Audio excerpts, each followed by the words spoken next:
Good evening everyone. स्वागत है आप सभी का युवा एकेडमी के इस यूट्यूब चैनल में, जिसमें हम आज आजीविका के 100 प्लस लगभग 150 क्वेश्चन बनाएंगे और ये एनालिसिस है, तो आपको एक्स्ट्रा चीज़ें जानने को भी मिलेगी क्योंकि एक्सप्लेनेशन भी साथ में रहेगा। ठीक है, तो जो भी बच्चे लाइव देख रहे हैं एक बार वीडियो को फटाफट क्या करेंगे, शेयर कर देंगे और आज का सेशन हम स्टार्ट करते हैं। तो सब तैयार है? एक बार यस सर कमेंट कर देंगे। और आज जो है हमको हरित क्रांति टॉपिक लिखा है, इसका मतलब ये नहीं है कि पूरा क्वेश्चन हरित क्रांति का ही है। हरित क्रांति से संबंधित क्वेश्चन थोड़े ज़्यादा होंगे, लेकिन अदर क्वेश्चन भी रहेंगे। ठीक है, क्लास स्टार्ट करने से पहले आपको मैं बता दूं कि हमारे मोबाइल ऐप पे आपको एडीओ का कोर्स, आबकारी आरक्षक, पुलिस भर्ती, सब इंस्पेक्टर कोई भी कोर्स ज्वाइन करना हो, अभी 2 दिन के लिए ऑफर और है। 2 दिन तक कोई भी कोर्स आप ज्वाइन करते हो मात्र 199 रुपए में कंप्लीट कोर्स मिल जाएगा। और अगर कोई टेस्ट सीरीज ज्वाइन करते हो तो टेस्ट सीरीज मात्र 49 में मिल जाएगा। बाकी एप्लीकेशन का लिंक ये सब के लिए आप हमको व्हाट्सअप कर सकते हो। ठीक है, 9300999939। ठीक है, तो लाइव आ गए हैं, चलो तो शुरू करें आज का क्लास। चलो लाइव आ चुके हो तो क्लास जो है शुरू करते हैं। फार्म मशीनरी प्रशिक्षण एवं परीक्षण संस्थान कहाँ स्थापित नहीं किया गया है? तो विश्वनाथ चरियाली असम यहाँ स्थापित है, मध्य प्रदेश के बुधनी में स्थापित है और गलार्दिने आंध्र प्रदेश में स्थापित है। ये कहाँ स्थापित नहीं है भाई? तो जलगांव महाराष्ट्र है ना, यहाँ स्थापित नहीं है, इसीलिए कहाँ स्थापित नहीं किया गया है पूछेगा तो आंसर आप लोगे जलगांव महाराष्ट्र, यहाँ स्थापित नहीं किया गया है। तो कहाँ कहाँ स्थापित किया गया है ये आपको इस क्वेश्चन से पता चल जाएगा। ठीक है, चलो नेक्स्ट क्वेश्चन की ओर चलते हैं। भारत में कृषि यंत्रीकरण से कौन कौन सी हानियां हो सकती हैं? ईंधन की समस्या, पूंजी की कमी, कृषि जोतों का छोटा आकार और उपरोक्त सभी। तो आप जान रहे हो कृषि में यंत्र उपकरण का जिस तरह से भारत में प्रयोग हो रहा है, धीरे धीरे मशीनरी बढ़ते जा रहे हैं। ठीक है, तो आप समझ सकते हो इसमें आपको ईंधन की समस्या, तो अब मशीन को चलाने के लिए ईंधन तो चाहिए, तो ईंधन की समस्या होगी। मशीन खरीदने के लिए पूंजी की जरूरत है, पूंजी की कमी होगी। कृषि जोतों का जो छोटा आकार है, अब देखो मशीन है तो मशीन बड़े क्षेत्र के लिए होता है, अब आप एक मशीन खरीदे हो और छोटे से क्षेत्र को क्या कर रहे हो, बस खेती कर रहे हो। तो कृषि जोतों का जो छोटा आकार है ये भी एक समस्या है, इसलिए आंसर आएगा इसमें ऑप्शन डी। वेरी गुड, सही बता रहे हो, ऑप्शन डी उपरोक्त सभी। ठीक है, चलो नेक्स्ट क्वेश्चन की ओर चले। Next question, farm machinery bank या कृषि यंत्र सेवा केंद्र की स्थापना हेतु कितने रुपए की वित्तीय सहायता प्रदान की जाती है? 4 लाख, 20 लाख, 10 लाख या 30 लाख? तो क्या आंसर लोगे? Option C 10 lakh. ओके, चलो आंसर आगे बढ़ेंगे क्वेश्चन में। Sub mission on agriculture mechanisation SMAM योजना अंतर्गत कृषि उपकरण एवं मशीन क्रय करने हेतु कितने रुपए का अनुदान दिया जाता है? तो इसमें अनुदान कितने रुपए का दिया जाता है ये पूछ रहा है भाई आपको, है ना। तो कितने रुपए का अनुदान दिया जाता है भाई? तो ये अनुदान दिया जाता है 6 लाख रुपए का। कितने का? तो 6 लाख रुपए का अनुदान दिया जाता है, याद रखेंगे। चलो अगले क्वेश्चन की ओर चलते हैं। बिहान के अंतर्गत कृषि एवं पशुपालन क्षेत्र में कौन सी परियोजना संचालित की जा रही है? महिला किसान सशक्तिकरण, संवहनी कृषि, ए और बी दोनों या इनमें से कोई नहीं? चलिए बताइए। सी, वेरी गुड, सही आंसर है ए और बी दोनों। ठीक है, तो बिहान के अंतर्गत महिला किसान सशक्तिकरण और संवहनी कृषि दोनों ही परियोजना का संचालन किया जा रहा है। भारत में हरित क्रांति की शुरुआत कब हुई? ठीक है, तो टॉपिक भले ही हरित क्रांति था, लेकिन क्वेश्चन हरित क्रांति से बहुत ज्यादा क्वेश्चन तो बनते नहीं है, आसान ही क्वेश्चन है। कुछ एक्स्ट्रा क्वेश्चन भी आज आपको मिलेंगे जो आप पहली बार पढ़ रहे होंगे, है ना। तो ये 1967-66 आप जान रहे हो, है ना। 66-67 में जब योजना अवकाश लगा हुआ था तीसरे पंचवर्षीय योजना के बाद, तो ये हरित क्रांति की शुरुआत हुई थी। ठीक है, डॉक्टर MS स्वामीनाथन का संबंध किस राज्य से? आप जानते हो भारत में हरित क्रांति के जनक के रूप में हम किनको जानते हैं भाई? तो डॉक्टर MS स्वामीनाथन। किसको? MS स्वामीनाथन जी को। और ये किस राज्य से संबंधित थे? देखते हैं कितने लोगों को इसका आंसर पता है कि ये किस राज्य से संबंधित है। कर्नाटक से, केरल से, गोवा से या तमिलनाडु से? चलो देखें। हाँ,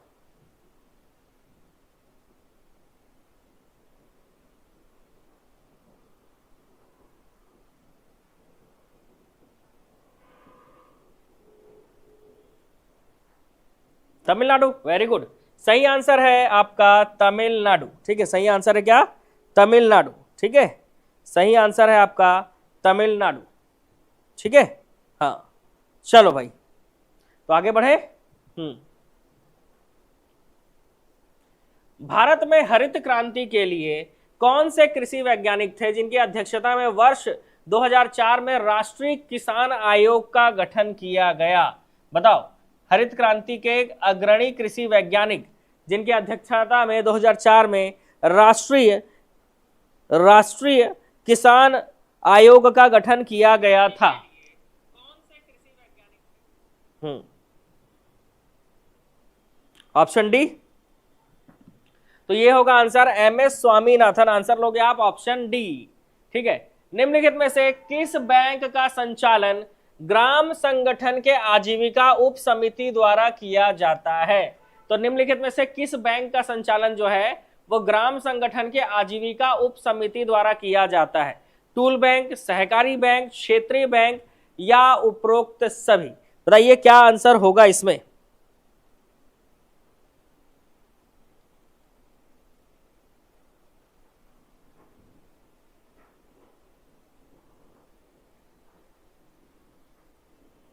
पहले सही मार लिए थे।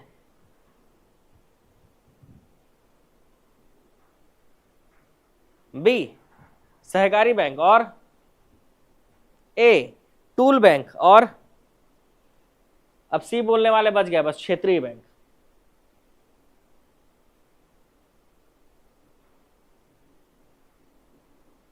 ठीक है, तो इसका आंसर होगा टूल बैंक। इसका आंसर क्या होगा?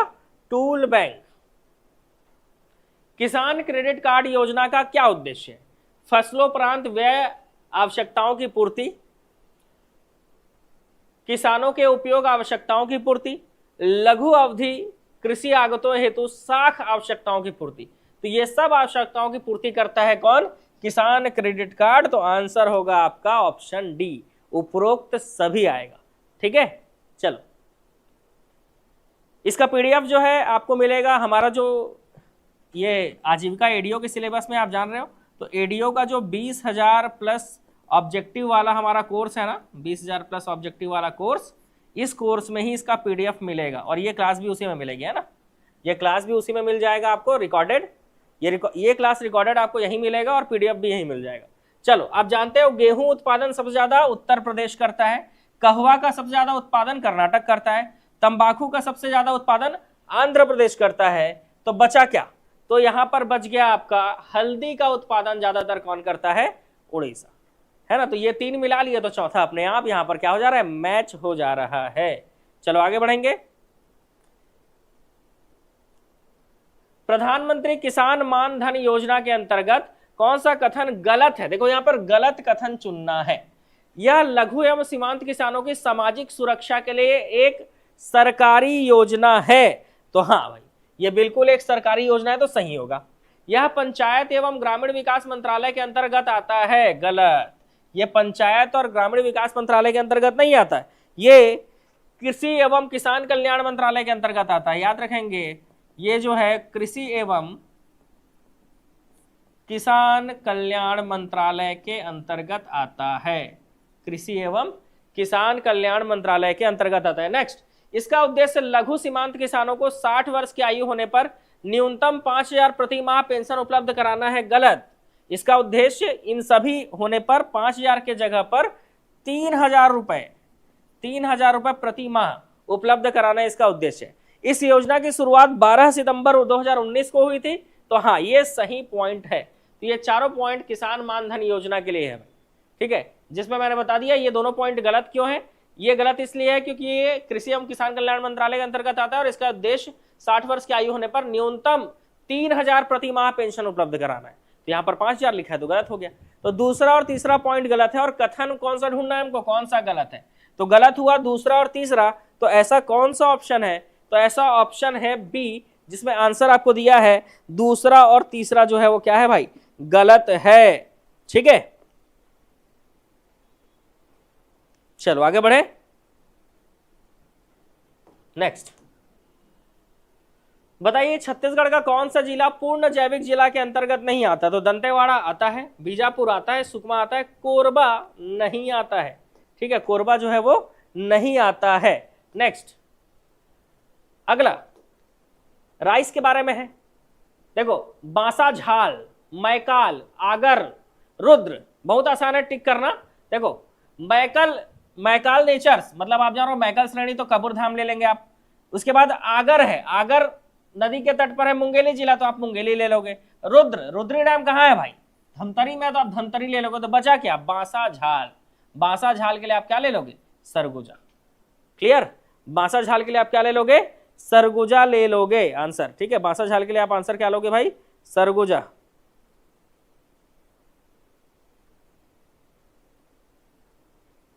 चलो अगले क्वेश्चन की ओर चलते हैं।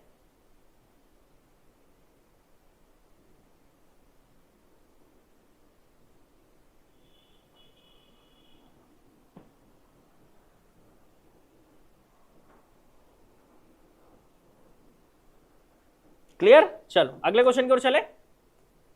केंद्र परंपरागत कृषि विकास योजना कब संचालित की गई थी?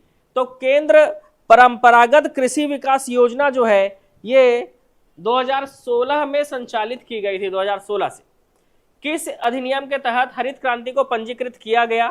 तो सोसाइटी पंजीयन अधिनियम 1860 के तहत हरित क्रांति को रजिस्टर किया गया था।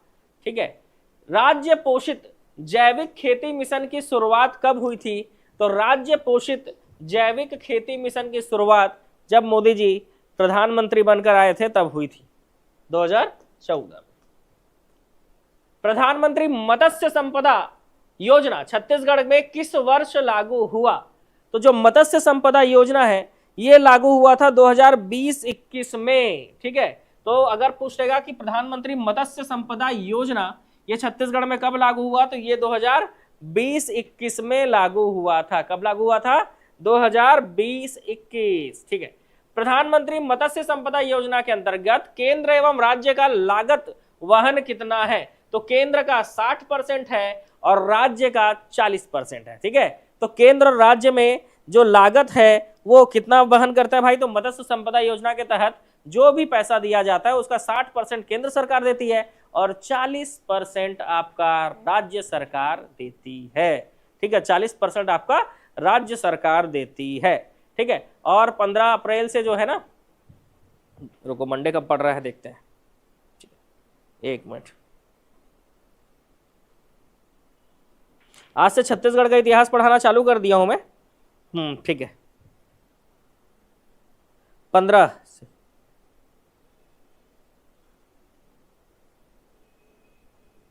15 अप्रैल से जो है ग्रामीण विकास और आजीविका का क्लास भी चालू कर दूंगा। ठीक है दिव्या,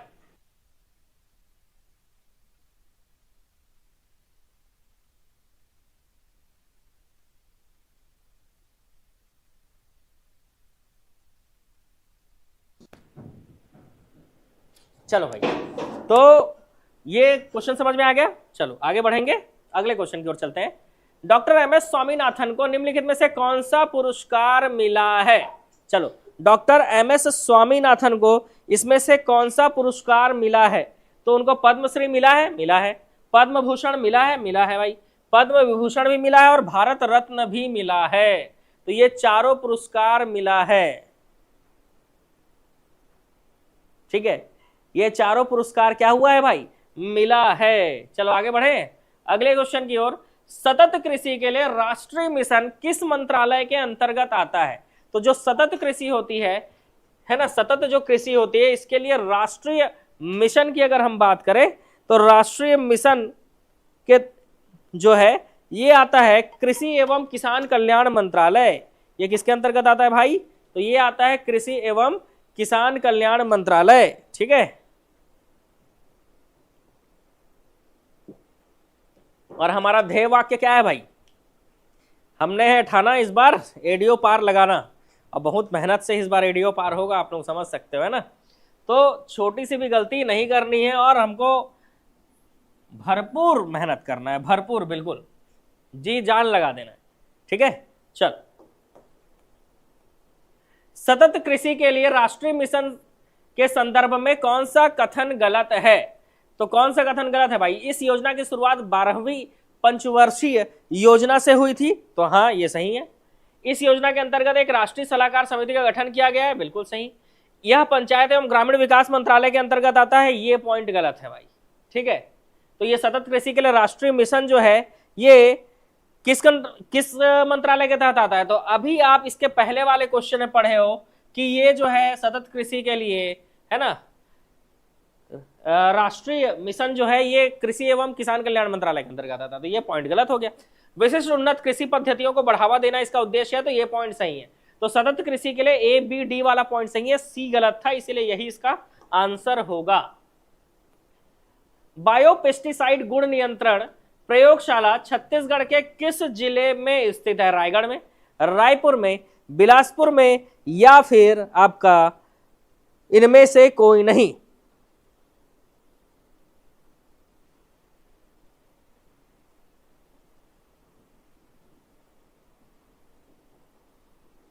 बताओ क्या आंसर होगा? डी गलत। बायोपेस्टिसाइड गुण नियंत्रण प्रयोगशाला जो है छत्तीसगढ़ के रायपुर जिले में स्थित है। कहां है भाई? रायपुर में। सतत कृषि के लिए राष्ट्रीय मिशन से लाभ के संदर्भ में कौन सा कथन गलत है? चलो, सतत कृषि के लिए जो राष्ट्रीय मिशन है इससे स्मार्ट कृषि प्रणालियों को बढ़ावा मिलेगा, सही।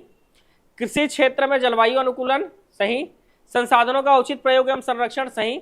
उत्पाद विपणन हेतु ऋण, ये लोन लेने वाला चीज इसमें नहीं है भाई, ठीक है। ऑप्शन डी गलत। उड़ीसा में स्थानांतरित कृषि को किस नाम से जानते हैं? कौवा, कुमान, धारिया, या इनमें से कोई नहीं? बताओ भाई किस नाम से जानते हैं?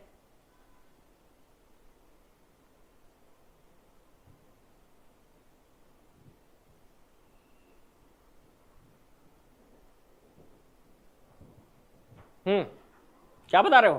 कौवा गलत, कोमान सही आंसर है, ठीक है। उड़ीसा में स्थानांतरित कृषि को कोमान, स्थानांतरित कृषि मतलब जान रहे हो ना, एक जगह खेती करेंगे, है ना, फिर दूसरे जगह के जंगल को काटेंगे वहां खेती करेंगे, फिर अगले जंगल काटेंगे वहां खेती करेंगे, इसको स्थानांतरित कृषि कहते हैं। भारतीय जनजातीय सहकारी विपणन विकास मर्यादित ट्राइफेड, है ना, शॉर्ट में क्या बोलोगे इसको? ट्राइफेड की स्थापना कब हुई थी? आ सकता है एग्जाम में। 6 अगस्त 1987 को हुई थी। ट्राइफेड की स्थापना 6 अगस्त 1987 को हुई थी। नेक्स्ट, निम्न में से कौन सी जोड़ी सही नहीं है? गन्ना उत्तर प्रदेश, जौ बिहार, काली मिर्च केरल और चावल राजस्थान। देखो, गन्ना के लिए उत्तर प्रदेश फेमस है, जौ के लिए बिहार, काली मिर्च के लिए केरल, लेकिन चावल के लिए राजस्थान, ये जोड़ी गलत हो जाएगा। क्यों गलत होगा बताओ? क्योंकि आप जानते हो कि चावल का सबसे ज्यादा उत्पादन कहाँ होता है? तो सबसे ज्यादा उत्पादन होता है चावल का पश्चिम बंगाल में। तीनों ही ऋतुओं में, ग्रीष्म ऋतु, शीत ऋतु, शरद ऋतु, तीनों ही ऋतुओं में क्या होता है? यहाँ पर अमन, ओस, बोरो नाम से क्या होता है? चावल का उत्पादन होता है, ठीक है। तो आंसर आएगा इसका ऑप्शन डी। निम्न में से कौन सी जोड़ी गलत है? गुलाबी क्रांति के जनक दुर्गेश पटेल, सही है आंसर, ठीक है। नीली क्रांति के जनक डॉक्टर अरुण कृष्णन, सही है ये भी आंसर। पीली क्रांति के जनक इंदिरा गांधी, अब आप बताओगे ये सही है कि नहीं। लाल क्रांति के जनक विशाल तिवारी, ये भी सही है, मतलब तीसरा गलत है। तो मेरे को ये बताओ कि पीली क्रांति के जनक है कौन फिर? अगर आप बोल रहे हो कि पीली क्रांति के जनक जो आप बता रहे हो वो गलत है, ठीक है, पीली क्रांति के जनक जो आप बता रहे हो वो गलत है, तो फिर सही क्या है? ठीक है, पीली क्रांति के जनक जो आप बता रहे हो वो गलत है, इंदिरा गांधी जो लिखा है वो गलत है, तो सही आंसर बताना है आपको मेरे को, ठीक है। जो इसका सही बताएगा आंसर उसको मिलेगा एक, क्या मिलेगा? एक डेयरी मिल्क मिलेगा भाई, ठीक है। एक क्या मिलेगा? डेयरी मिल्क मिलेगा, ठीक है। तो देखते हैं कितने लोग इसका आंसर सही बता दिए।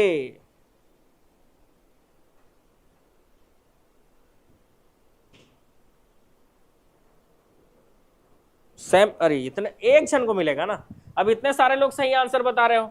ठीक है, तो पीली क्रांति के जनक आप किसको बोलते हो भाई? तो ये कहा जाता है सैम पित्रोदा को।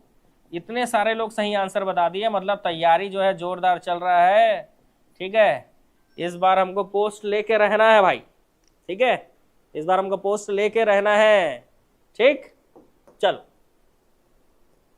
स्वर्ण जयंती ग्राम स्वरोजगार योजना का पुनर्गठन करके निम्नलिखित में से किस योजना की शुरुआत की गई है? तो बताओ भाई, स्वर्ण जयंती ग्राम स्वरोजगार योजना।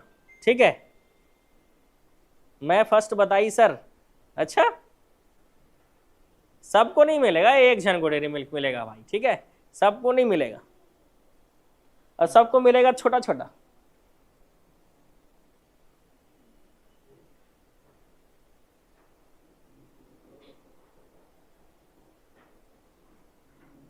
चलो अगले क्वेश्चन में देखेंगे। ठीक है, ऐसा क्वेश्चन जिसका आंसर कोई ना बता पाए तो उस क्वेश्चन में डेयरी मिल्क का प्रावधान रखेंगे। ठीक है, फिर देखेंगे कितने लोग डेयरी मिल्क खा पाए। ठीक है, तो इसका आंसर हो गया राष्ट्रीय ग्रामीण आजीविका मिशन। इसका आंसर क्या हो गया? राष्ट्रीय ग्रामीण आजीविका मिशन। ठीक है, और आप लोगों को क्या करना है?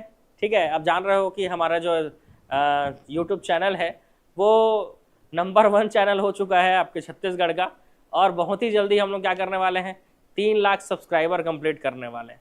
तो इसमें आप लोगों के सहयोग की जरूरत पड़ेगी। आप लोग क्या करेंगे, वीडियो को ज़्यादा से ज़्यादा शेयर करेंगे ताकि हमारे सब्सक्राइबर ज़्यादा से ज़्यादा बढ़ सके, और फिर जो है मस्त सेलिब्रेट करेंगे। ठीक है भाई। 3 नवीन बीज परीक्षण प्रयोगशाला छत्तीसगढ़ का कौन सा जिला शामिल नहीं है इसमें? तो जो 3 नवीन बीज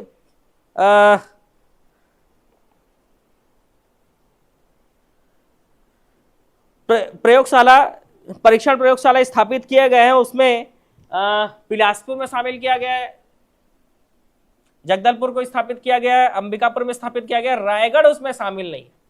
ऑप्शन डी, वेरी गुड, बहुत सारे लोग इसका आंसर सही दे रहे हो। ऑप्शन डी, ठीक है, ऑप्शन डी, बहुत सारे लोग इसका आंसर सही दे रहे हो। नेक्स्ट, महिला स्व सहायता समूह के बारे में कौन सा कथन गलत है?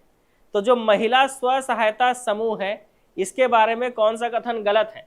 समूह में कम से कम 2 पदाधिकारी, 1 अध्यक्ष और 1 सचिव का होना अनिवार्य है क्या? तो हाँ, बिल्कुल ये अनिवार्य है। बाहरी व्यक्तियों द्वारा समूह के निर्णय में हस्तक्षेप कर सकते हैं? गलत, बाहरी व्यक्ति समूह के निर्णय में हस्तक्षेप नहीं कर सकते। प्रति 6 माह में समूह का वित्तीय अंकेक्षण सामुदायिक अंकेक्षण के द्वारा किया जाता है? तो बिल्कुल सही। खाता संधारक हेतु एक पुस्तक संचालक का चयन समूह से किया जाता है? ये भी सही है। ठीक है, तो इसमें कौन सा गलत पॉइंट मिला? तो इसमें अगर आप नहीं भी पढ़े हो तो आप आंसर आसानी से निकाल सकते हो। गलत पॉइंट इसमें आपको कौन सा मिला भाई? ये मिला आपका बाहरी व्यक्ति द्वारा समूह के निर्माण में हस्तक्षेप कर सकते हैं, ये गलत है। रॉकफेलर एंड फोर्ड फाउंडेशन किससे संबंधित है? चलो बता दो, फटाफट बता दो। रॉकफेलर, ठीक है, एंड फोर्ड फाउंडेशन किससे संबंधित है? श्वेत क्रांति, हरित क्रांति, नीली क्रांति या पीली क्रांति? ठीक है, चलो देखें हम आंसर क्या होगा। ठीक है, बता दो, एकदम सही बता दो भाई। अगर इसका आंसर नहीं बता पाए तो फिर डेयरी मिल्क का प्रावधान रखेंगे। बताए,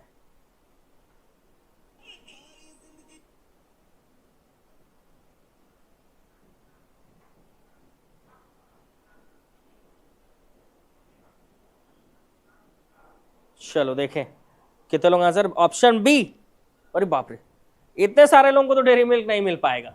ठीक है, इतने सारे लोगों को तो डेयरी मिल्क नहीं मिल पाएगा, तो फिर आपके हाथ से डेयरी मिल्क चला गया। पर कोई बात नहीं, है ना, संघर्ष से ही सफलता की प्राप्ति होती है। संघर्ष करते रहो, सफलता जरूर मिलेगी। ग्राम संगठन के बारे में कौन सा कथन असत्य है? चलो इसमें से छांटना है कि ग्राम संगठन के बारे में कौन सा कथन असत्य है। ग्राम संगठन निर्माण की प्रक्रिया 2 माह उपरांत वरिष्ठ सीआरपी दल द्वारा किया जाता है, यही पॉइंट गलत हो गया। ग्राम संगठन की निरंतरता हेतु स्व सहायता समूहों की संख्या 15 से 20 होनी चाहिए। ग्राम संगठन की ईसी बैठक माह में कम से कम एक बार आयोजित की जाती है, ये भी सही है। ग्राम संगठन के समिति में कितने सदस्य होते हैं, बताइए। ग्राम संगठन के समिति में कितने सदस्य होते हैं, चलो देख लें। ऑप्शन ए, वेरी गुड, 2 से 4 सदस्य होते हैं। वेरी गुड, कितने सदस्य होते हैं, 2 से 4 सदस्य होते हैं, ठीक है। ग्राम संगठनों को योजना के माध्यम से स्टार्टअप राशि का अनुदान कितना होता है, तो स्टार्टअप राशि का अनुदान दिया जाता है 35,000 रुपए, ठीक है, 35,000 रुपए। संकुल स्तरीय संगठन की कार्यकारिणी समिति में निम्न में से कौन सा सदस्य शामिल नहीं होता? सरपंच नहीं होता, सचिव नहीं होता, अध्यक्ष नहीं होता, कोषाध्यक्ष नहीं होता। तो इसमें सरपंच जो है वो शामिल नहीं होता है ना। कौन शामिल नहीं होता है भाई? तो सरपंच जो है वो शामिल नहीं होता है, ठीक है। चलो, कौन शामिल नहीं होता भाई? सरपंच जो है वो शामिल नहीं होता है। चलो नेक्स्ट क्वेश्चन। संकुल स्तरीय संगठन योजना के माध्यम से स्टार्टअप राशि के लिए कितना अनुदान दिया जाता है, ठीक है। तो अगर संकुल स्तरीय संगठन बोला, देखो ग्राम संगठन बोलागा तो 35,000, लेकिन संकुल स्तरीय संगठन बोलेगा तो आंसर लेना होगा आपको 2 लाख रुपए, ठीक है। कितना आंसर लेना होगा? 2 लाख रुपए, ठीक है। संकुल स्तरीय संगठन में ग्राम संगठनों के कार्यकारिणी समिति की इसी बैठक माह में कितने बार आयोजित की जाती है? अभी पढ़े, ये माह में एक बार आयोजित की जाती है ना, प्रति माह एक बार आयोजित की जाती है। चलो, संकुल स्तरीय संगठन योजना के माध्यम से CIF है ना, CIF के रूप में है ना, CIF के रूप में कम्युनिटी इन्वेस्टमेंट फंड है ना, CIF का फुल फॉर्म है कम्युनिटी इन्वेस्टमेंट फंड के रूप में लगभग कितनी राशि अनुदान के रूप में दी जाती है? तो ये लगभग 1 से 1.5 करोड़ की राशि अनुदान के रूप में दी जाती है CIF के रूप में, कम्युनिटी इन्वेस्टमेंट फंड के रूप में, याद रखेंगे, कम्युनिटी इन्वेस्टमेंट फंड के रूप में, ठीक है। नेक्स्ट, संकुल स्तरीय संगठन में GB बैठक किस रूप में आयोजित किया जाता है? तो जो GB बैठक होता है ये त्रैमासिक रूप में आयोजित किया जाता है, मतलब GB बैठक जो है, EC बैठक हर महीने में एक बार, और GB बैठक जो है ये 3 माह में एक बार होता है। कितने माह पुराने ग्राम संगठनों को आपस में मिलाकर संकुल स्तरीय संगठन का गठन कर दिया जाता है? मतलब कितने माह पुराना होना जरूरी है ग्राम संगठनों को कि मिलाकर उसको संकुल स्तरीय का संगठन बना दिया जाए? तो वो संकुल स्तरीय का संगठन बन पाता है 6 माह पुराना होना चाहिए बस। ग्राम संगठन कितने पुराने होने चाहिए? 6 माह पुराने होने चाहिए, ठीक है। तो ये भी आंसर आपका हो गया। चलो आगे बढ़ेंगे। संकुल स्तरीय संगठन के उप समितियों में से निम्नलिखित में से कौन सा समिति शामिल होता है? तो संकुल स्तरीय संगठन के उप समितियों में से पर्यावरण निगरानी उप समिति ये होती है, बैंक लिंकेज उप समिति ये भी होता है, सामाजिक मुद्दे या कार्य उप समिति ये भी होता है। तो आपका आंसर आएगा ऑप्शन डी। आंसर क्या आएगा? ऑप्शन डी, ये सब होते हैं, ठीक है। नेक्स्ट, संकुल स्तरीय संगठन का नामकरण संगठन के किस सभा में आयोजित किया जाता है? चलो बता दो भाई।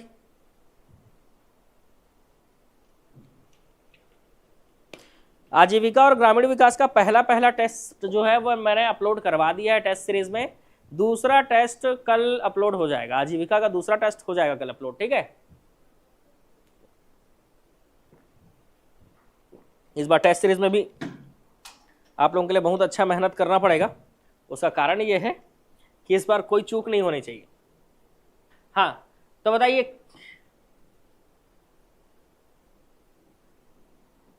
संकुल स्तरीय संगठन का नामकरण किसमें होता है भाई?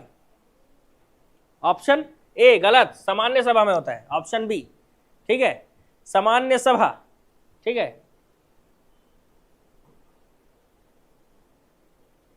ठीक है, सामान्य सभा में जनरल जो बैठक होगी।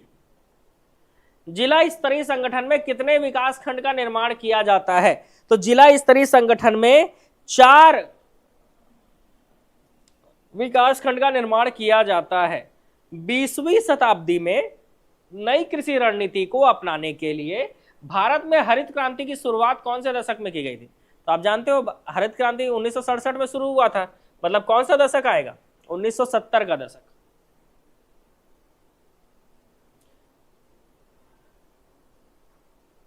भारत में कृषि उत्पादन बढ़ाने के लिए सदाबहार क्रांति शब्द का प्रयोग किसने किया? अच्छा क्वेश्चन है, सदाबहार क्रांति का शब्द का प्रयोग किसने किया?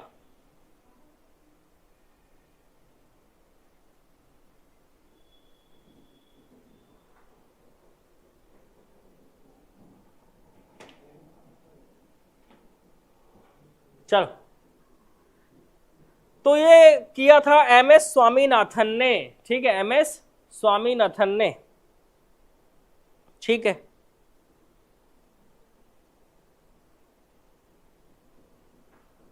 चलो आगे बढ़ते हैं ना।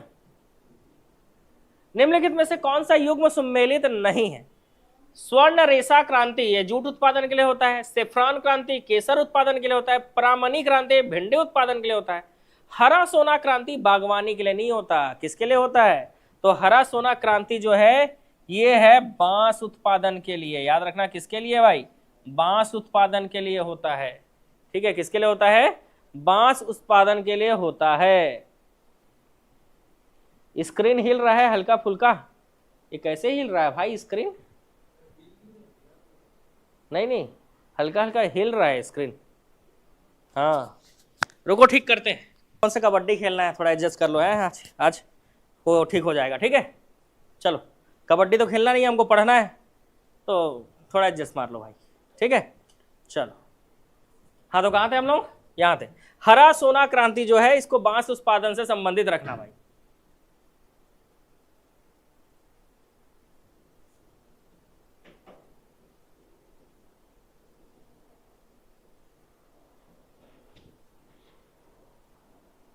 हरा सोना क्रांति जो है इसको बांस उत्पादन समझना। ठीक है, नेक्स्ट। निम्नलिखित कथनों में से हरित क्रांति के बुनियादी तत्व कौन कौन से हैं? खेती के क्षेत्रों का विस्तार, मौजूदा खेत की दोहरी फसल, हरित क्रांति के विधि में हाई यील्ड वैरायटी बीजों का उपयोग, या उपरोक्त सभी? मेरे ख्याल से ये आएगा आंसर आपका उपरोक्त सभी, है ना। 48 नंबर के क्वेश्चन का आंसर होगा उपरोक्त सभी।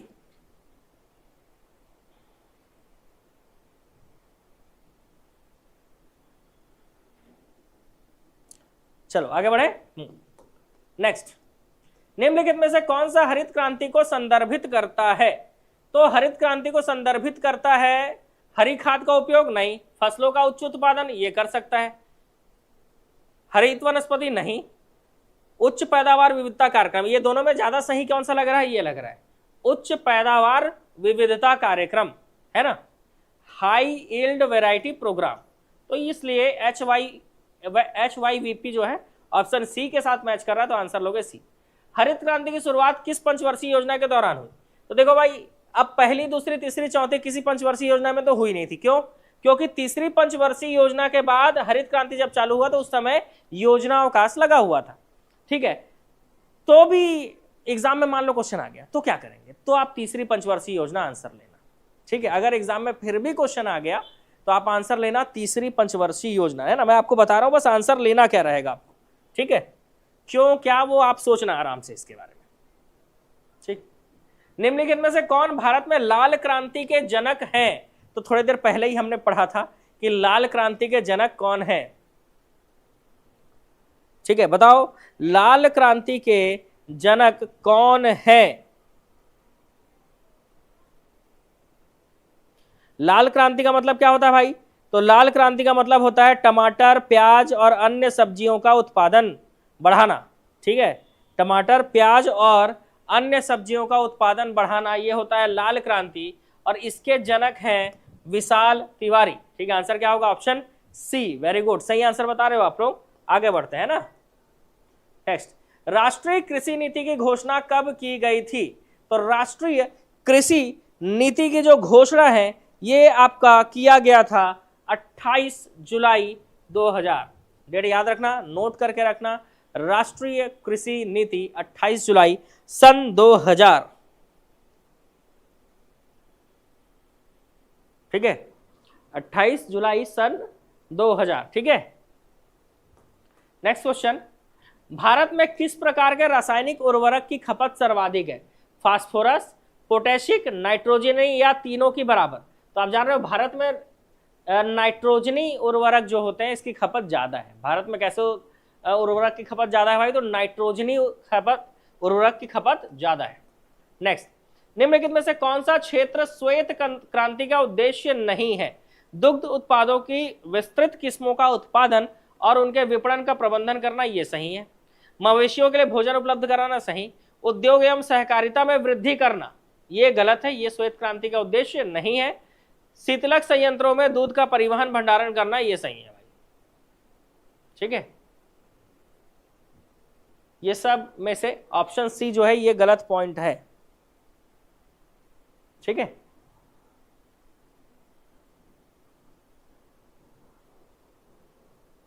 चलो आगे बढ़ेंगे। श्वेत क्रांति के संदर्भ में निम्नलिखित में से कौन सा कथन असत्य है? चलो, इसका प्रारंभ 1960 में हुआ था, पहला पॉइंट गलत, क्योंकि प्रारंभ 1970 में हुआ था। इसे ऑपरेशन फ्लड के नाम जाना जाता है, सही। विलियम गॉड श्वेत क्रांति का जनक है, गलत। श्वेत क्रांति का जनक कौन है भाई? वर्गीस कुरियन, है ना। श्वेत क्रांति का जनक कौन है? वर्गीस कुरियन। यह कार्यक्रम 3 चरणों में लागू हुआ था, बिल्कुल सही। तो कौन सा कथन गलत हुआ? पहला और तीसरा गलत हुआ। तो आंसर लोगे आप ऑप्शन बी। आंसर क्या लोगे भाई? तो आंसर लोगे आप ऑप्शन बी। ठीक है यार, चलो। श्वेत क्रांति को किस संस्था द्वारा वित्तीय सहायता प्रदान किया जाता है? ठीक है भाई, हाँ। तो ये रहा मिठाई, और जो भी इसका आंसर देगा उसको आधा मिठाई मिलेगा।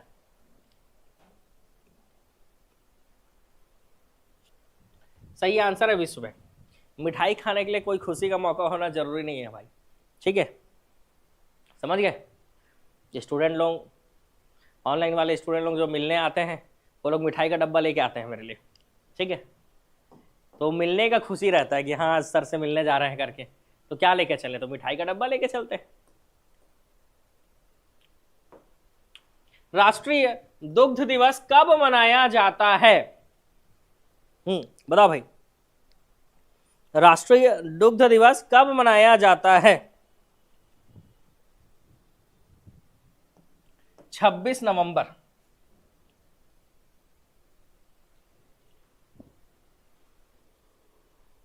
राष्ट्रीय दुग्ध दिवस कब मनाया जाता है? तो आंसर लेना है आपको क्या? 26 नवंबर को मनाया जाता है। चलो बताओ, 26 नवंबर को क्यों मनाया जाता है? क्योंकि श्वेत क्रांति के जनक आप किसको बोलते हो? वर्गीस कुरियन, है ना। वर्गीस कुरियन को आप श्वेत क्रांति का जनक बोलते हो ना? बोलते हो कि नहीं? तो वर्गीस कुरियन के जन्म के उपलक्ष्य में ही, वर्गीस कुरियन के जन्म के उपलक्ष्य में ही जो है 26 नवंबर को राष्ट्रीय दुग्ध दिवस मनाया जाता है। क्लियर मामला? बताओ।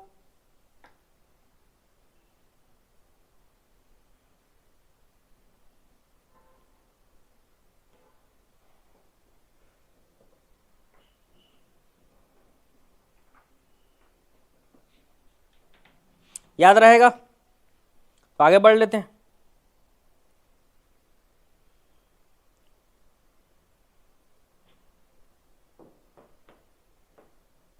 देश में दुग्ध उत्पादन में वृद्धि लाने के उद्देश्य से सघन पशु विकास कार्यक्रम कब चलाया गया था? तो ये चलाया गया था 1964-65 में। ये कब चलाया गया था भाई? तो ये चलाया गया था 1964-65 में।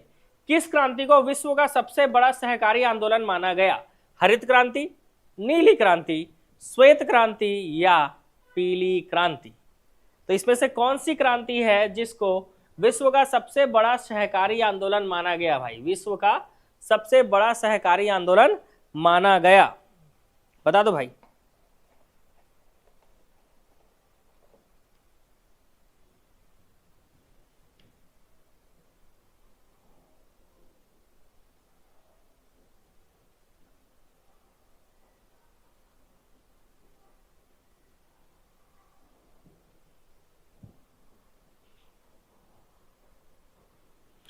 हाँ, इस बार कौन से नंबर का राष्ट्रीय दुग्ध दिवस मनाया गया था ये भी कमेंट करना है भाई, कुछ लोग कमेंट कर रहे हैं, है ना।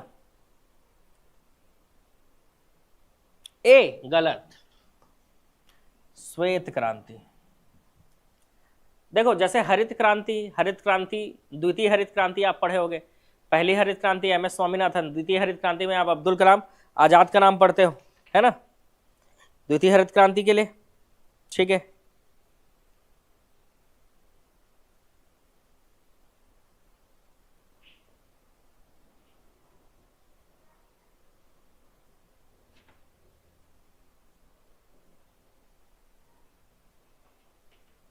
एपीजे अब्दुल कलाम, आजाद बोल दिया मैंने, एपीजे अब्दुल कलाम, ठीक है। वो इतिहास पढ़ाते पढ़ाते वही अब्दुल कलाम आजाद का याद आ जाता है। तो द्वितीय हरित क्रांति के लिए एपीजे अब्दुल कलाम, है ना। और द्वितीय हरित क्रांति को आप इंद्रधनुषी क्रांति के नाम से भी जानते हो या सतरंगी क्रांति के नाम से भी जानते हो। और इसमें लगभग 50,000 करोड़, ठीक है, कितना, 50,000 करोड़ रुपए का प्रावधान किया गया था। और विश्व का सबसे बड़ा सहकारी आंदोलन जो है वो श्वेत क्रांति को माना जाता है। वैसी श्वेत क्रांति 2.0 को अमित शाह को जानते हो, गृह मंत्री। श्वेत क्रांति 2.0 को जो गृह मंत्री अमित शाह हैं, इन्होंने 20 सितंबर 2024 को लॉन्च किया भाई, सहकारिता मंत्रालय के थ्रू, ठीक है। और अमित शाह जो है प्रथम सहकारिता मंत्री बने जिन्होंने इस चीज को लागू किया, ठीक है, श्वेत क्रांति 2.0। ये याद रखना भाई। जैसे द्वितीय हरित क्रांति के लिए हम एपीजे अब्दुल कलाम जी को याद रखते हैं, वैसी श्वेत क्रांति 2.0 को 20 सितंबर 2020 से 2024 से किन्होंने लागू किया, अमित शाह जी ने, गृह मंत्री। तो इनको भी याद रखना भाई, है ना, प्रथम सहकारिता मंत्री। और ये लागू करने वाला मंत्रालय है सहकारिता मंत्रालय, ठीक है, सहकारिता मंत्रालय। 1 जून को विश्व में कौन से दिवस के रूप में मनाया जाता है? मानव विश्व दुग्ध दिवस, राष्ट्रीय दुग्ध दिवस, या इनमें से कोई नहीं। तो अगर विश्व में मनाया जाने वाला पूछ रहा है तो विश्व के हिसाब से आपको आंसर लेना होगा। और विश्व के हिसाब से जब आप आंसर लेते हो तो इसका आंसर हो जाता है विश्व दुग्ध दिवस। तो ये कॉमन सेंस से इसका आंसर आप ले सकते थे कि 1 जून को विश्व में कौन सा दिवस के रूप में मनाया जाता है। तो आंसर होता है आपका विश्व दुग्ध दिवस, ठीक है, विश्व दुग्ध दिवस। डॉक्टर वर्गीस कुरियन को किस क्रांति के जनक के नाम जाना जाता है? तो आप जानते हो वर्गीस कुरियन मतलब श्वेत क्रांति। श्वेत क्रांति 1970 में शुरू हुई थी। राज्य सहकारी डेयरी संघ का गठन कब हुआ? तो छत्तीसगढ़ राज्य सहकारी डेयरी संघ का गठन पूछ रहा है यहां पर। तो इसका आंसर क्या ले रहे हो भाई, बताओ? 2013। ओके,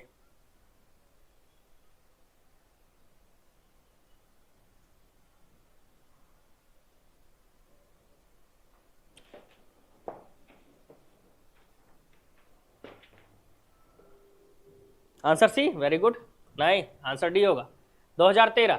छत्तीसगढ़ राज्य सहकारी डेयरी संघ का गठन 2013 में किया गया था। नेक्स्ट, सही जोड़ी मिलाना है। Saras dairy, national dairy research institute, Anand milk union limited और नेशनल डेयरी डेवलपमेंट बोर्ड। तो देखो सरस डेयरी की अगर हम बात करें तो सरस डेयरी को आप मिलाओगे किससे? राजस्थान से, ठीक है, क्योंकि सरस डेयरी का गठन जो है वो कहाँ किया गया भाई? तो सरस डेयरी का जो गठन है वो राजस्थान में किया गया, ठीक है। सरस डेयरी का गठन कहाँ किया गया? तो ये किया गया राजस्थान में, ठीक है। तो सरस डेयरी, इसका गठन कहाँ किया गया? तो राजस्थान में किया गया सरस डेयरी का गठन। इसके बाद नेशनल डेयरी रिसर्च इंस्टीट्यूट, तो इसका गठन कहाँ किया गया? तो नेशनल डेयरी रिसर्च इंस्टीट्यूट का गठन हरियाणा में ही किया गया है। हरियाणा में भी कहाँ भाई? तो हरियाणा में किया गया है करनाल में। कहाँ किया गया है? करनाल।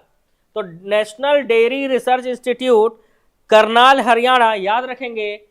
इस इंस्टीट्यूट की स्थापना करनाल में 1955 में की गई थी। कब की गई थी? 1955 में की गई थी। क्वेश्चन पूछ सकता है। इसके अलावा अगला क्वेश्चन है आनंद मिल्क यूनियन लिमिटेड। आनंद मिल्क यूनियन लिमिटेड और नेशनल डेयरी डेवलपमेंट बोर्ड, ये दोनों गुजरात में है। लेकिन आपको डेट याद रखना पड़ेगा। आनंद मिल्क यूनियन लिमिटेड, इसकी स्थापना 1946 में की गई थी गुजरात में, 1946 में, ठीक है, 1946 में। अब गुजरात दो जगह है, तो हो सकता है सी का ऑप्शन इससे मिले या हो सकता है इसी से मिले, तो वो नीचे अब आप मिला लेना, अभी हम सिर्फ समझने के लिए कर रहे हैं, ठीक है। इसके अलावा नेशनल डेयरी डेवलपमेंट बोर्ड, इसका जो है गुजरात में, इसका भी स्थापना गुजरात में किया गया है। तो ये जो डेवलपमेंट बोर्ड है, ठीक है, इसकी स्थापना गुजरात में की गई थी। कब किया गया था पूछेगा, तब याद रखना 1965, ठीक है, 1965। तो डेट इंपॉर्टेंट है, इसलिए नोट कर लेना। Saras dairy Rajasthan, national dairy research institute 1955 में करनाल में स्थापित किया गया था, या इससे पहले, इसको याद करो, पता है, सरस डेयरी राजस्थान याद कर लो। फिर ये आनंद मिल्क यूनियन लिमिटेड, इसको शॉर्ट में आप अमूल बोलते हो। अमूल का दूध का पैकेट आता है, बहुत सारी चीज आता है, बटर आता है, घी आता है, पनीर आता है, बहुत कुछ आता है ना अमूल का। तो आनंद मिल्क यूनियन लिमिटेड, इसकी स्थापना गुजरात में की गई थी 1946 में, ये याद रखना। उसके बाद करनाल हरियाणा वाला 1955 याद रखना, और उसके बाद नेशनल डेयरी डेवलपमेंट बोर्ड 1965 याद रखना गुजरात। तो ये तीनों को क्रम से याद रखना।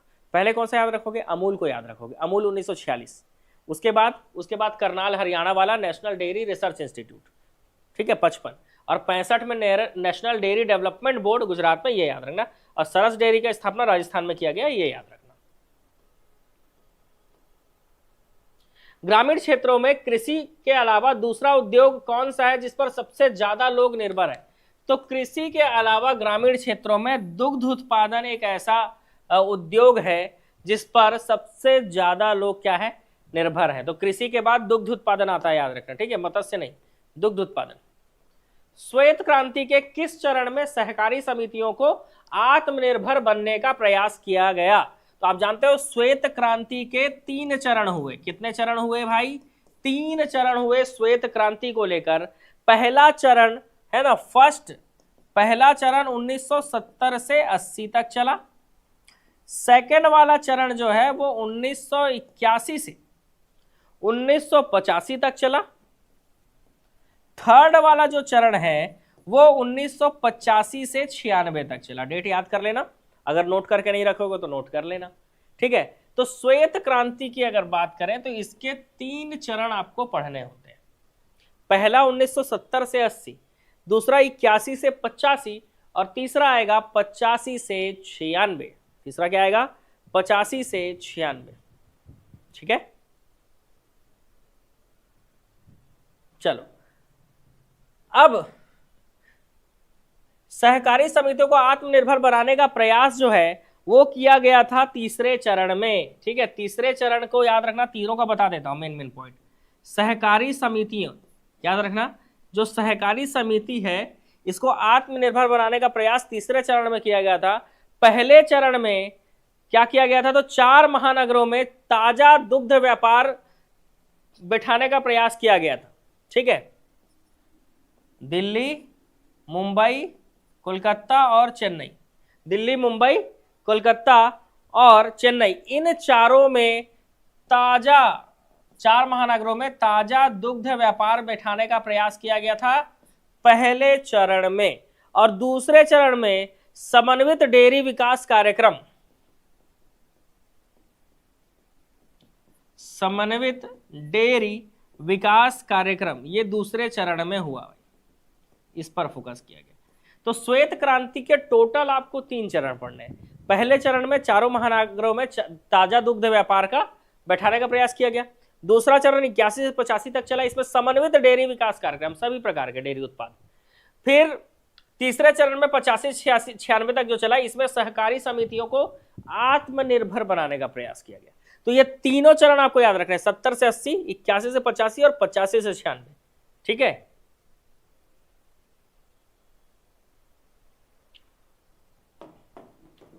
चलो, भारत में दुग्ध उत्पादन में सर्वाधिक योगदान किस राज्य का है? गुजरात, राजस्थान, उत्तर प्रदेश या हरियाणा? तो जान रहे हो एरिया सबसे ज्यादा किसके पास है? उत्तर प्रदेश। और उत्तर प्रदेश के बाद एरिया ज्यादा है, तो सीधी सी बात है दुग्ध उत्पादन में सबसे ज्यादा योगदान किसका होगा? तो सबसे ज्यादा योगदान होगा ये आपका उत्तर प्रदेश का, ठीक है। दुग्ध उत्पादन में सर्वाधिक योगदान किसका है? तो सर्वाधिक योगदान जो है वो उत्तर प्रदेश का है।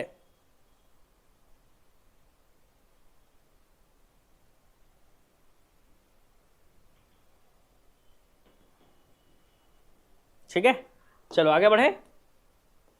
भारत के 4 महानगरों में ताजा दुग्ध व्यापार का वर्चस्व बिठाने का प्रयास किया गया कौन से चरण में? तो अभी मैंने बताया श्वेत क्रांति के 3 चरण। पहला चरण जो 70 से 80 चला था, इसी में चारों महानगरों में क्या किया गया था? ताजा दुग्ध व्यापार बिठाने का प्रयास किया गया। तो आंसर आप लोग है पहला चरण। ठीक है, समन्वित डेयरी विकास कार्यक्रम कौन से चरण में लागू हुआ? तो जो समन्वित डेयरी विकास कार्यक्रम है ये दूसरे चरण में लागू हुआ था। ठीक है, ये दूसरा चरण में लागू हुआ था।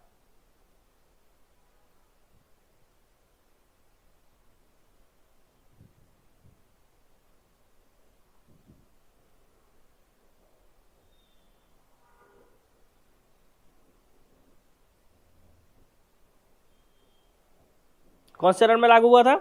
दूसरे चरण में। अभी पढ़ाया तो आपको, है ना भाई? अभी तो जस्ट आपको पढ़ाया हूं। चलो आगे बढ़े।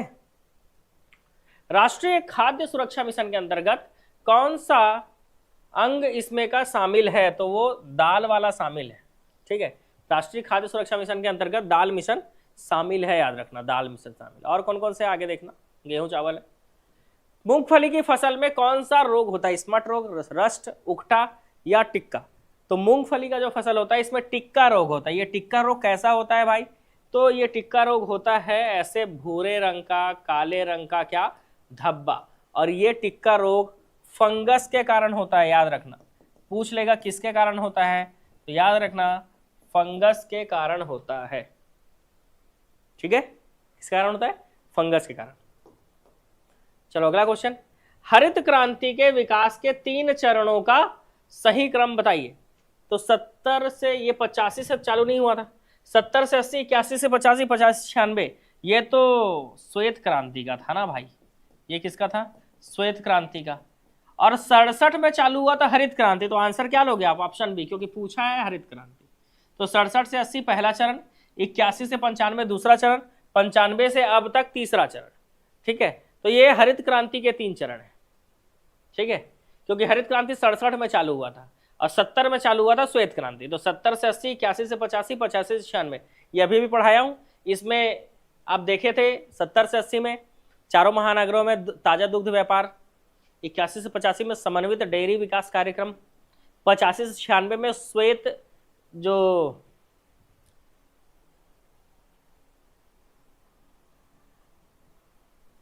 तीसरे चरण में क्या हुआ था? सहकारी समिति। हाँ, सहकारी समिति को आत्मनिर्भर बनाना, ये तीसरे चरण में हुआ था।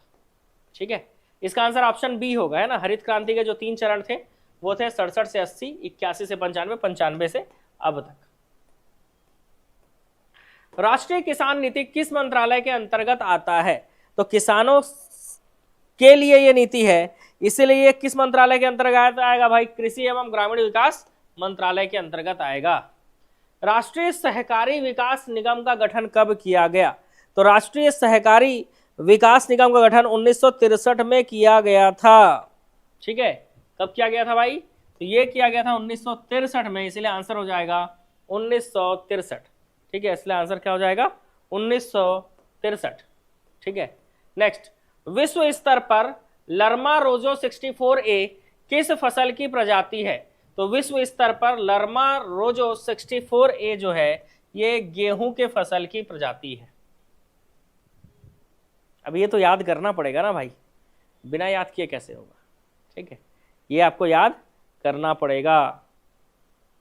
ठीक है, कर लेंगे याद, फास्ट तो नहीं हो रहा है ना? ठीक है, स्पीड।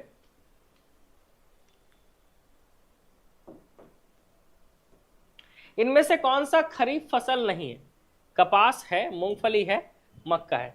सरसों रबी की फसल होती है। ठीक है, तो आंसर आ जाएगा आपका सरसों। सरसों खरीफ फसल नहीं है, क्योंकि सरसों जो है वो रबी की फसल होती है। ठीक है, सरसों रबी की फसल होती है। चलो आगे, भारत में हरित क्रांति का विस्तार निम्न में से किन राज्यों में हुआ? तो आप जानते हो, अगर हरित क्रांति का विस्तार अगर देखा जाए तो हरित क्रांति मुख्य रूप से 4 राज्यों में ही इसका विस्तार था भाई। ठीक है, तो इसमें का आंसर आएगा पंजाब, हरियाणा, पश्चिमी उत्तर प्रदेश, उत्तरी राजस्थान। ठीक है, तो वो दोनों तो राज्य लिखे नहीं हुए हैं, तो 2 ही सिलेक्ट करने होंगे, ये सब में नहीं है क्योंकि। चलो, अंतर्राष्ट्रीय चावल अनुसंधान संस्थान कटक उड़ीसा में है? नहीं। इंटरनेशनल वाला जो अंतर्राष्ट्रीय चावल अनुसंधान केंद्र है वो फिलीपींस में है। कहाँ है भाई? फिलीपींस में है ना, लॉस बानोस फिलीपींस, लॉस बानोस फिलीपींस। अंतर्राष्ट्रीय गेहूं एवं मक्का अनुसंधान संस्थान मैक्सिको में है, बिल्कुल सही। तो आंसर होगा कथन 1 सही, गलत है, कथन 2 सही है। ठीक है, अंतर्राष्ट्रीय चावल अनुसंधान जो है वो फिलीपींस में है भाई, पढ़े हो गए आप भी, ऐसा नहीं है, आसान क्वेश्चन है। ठीक है, आसान क्वेश्चन है। नेक्स्ट, हरित क्रांति में सर्वाधिक प्रभावित फसलों का सही क्रम, तो सीधी सी बात है, जिसमें गेहूं होगा वही आंसर होगा, तो चावल तो होगा नहीं, गेहूं इसमें भी है और इसमें भी है, तो ये आंसर होगा, क्योंकि गेहूं के बाद चावल और चावल के बाद मक्का, ज्वार, बाजरा। तो सबसे ज्यादा हरित क्रांति का प्रभाव पड़ा था गेहूं पर, उसके बाद चावल, उसके बाद मक्का, ज्वार और बाजरा। गहन कृषि जिला कार्यक्रम के तहत कितने राज्यों और कितने जिलों का चयन किया गया है? तो गहन कृषि जिला कार्यक्रम के तहत 7 राज्यों के 7 जिलों का चयन किया गया, 7 राज्यों के 7 जिलों का चयन किया गया था। नेक्स्ट, निम्नलिखित में से कौन सा किस्म गेहूं का फसल नहीं है? इसमें से कौन सा किस्म जो है गेहूं का फसल नहीं है? IR36 ये जो है ये चावल की फसल है भाई, IR36 जो है वो चावल की फसल है ना। सोनारा, नोरिन, लर्मा 64A ये सब जो है गेहूं की फसल है, लेकिन IR36 जो है वो चावल का किस्म है। किसका किस्म है? चावल का एक किस्म है। ठीक है, चलो आगे बढ़े। द्वितीय हरित क्रांति अवधारणा किसके द्वारा प्रतिपादित किया गया? तो जो द्वितीय हरित क्रांति अवधारणा है, ठीक है, द्वितीय हरित क्रांति अवधारणा जो है ये किसके द्वारा प्रतिपादित किया गया भाई? तो ये APJ अब्दुल कलाम जी के द्वारा। भारतीय कृषि अनुसंधान परिषद की स्थापना कब की गई थी? 16 जुलाई 1929, है ना। भारतीय कृषि अनुसंधान परिषद की स्थापना कब की गई थी भाई? तो 16 जुलाई 1929।